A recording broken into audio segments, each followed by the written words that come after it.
Welcome to Toddler's Cartoon Academy. Let's learn, enjoy kids. Ali 6 साल का एक प्यारा मगर थोड़ा सुस्त बच्चा अपने कमरे में बेड पर लेटा हुआ मोबाइल पर गेम खेल रहा था। कमरा बिखरा हुआ था, खिलौने फर्श पर, होमवर्क की कॉपी मेज पर ओनी थी और वक्त गुजर रहा था। अली बेटा, होमवर्क कर लिया तुमने? अच्छा ठीक है, लेकिन वक्त ज़ाय ना किया करो बेटा। उम्मी ने गहरी सांस ली और चुपचाप कमरे से निकल गई। रात को जब सब सो गए तो अली के कमरे की दीवार पर लटकी घड़ी चमकने लगी। अली हैरानी से, आप बोलती हैं? जी हाँ अली, मैं बोलती हूँ और मैं उन बच्चों से बात करती हूँ जो वक्त ज़ाय कर रहे होते हैं। तुम खेल रहे हो लेकिन वक्त चुपचाप गुजर रहा है और वो कभी वापस नहीं आता। वक्त की कदर करो अली, क्योंकि हर लम्हा कीमती होता है।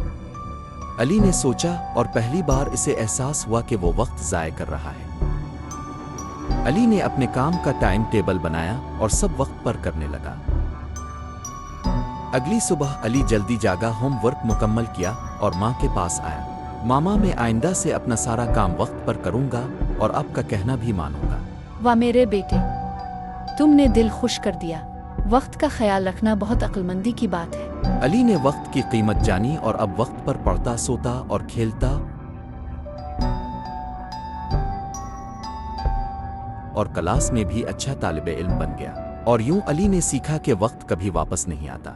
जो वक्त की कदर करे वो जिंदगी में कभी पीछे नहीं रहता। Like, subscribe and share for more videos.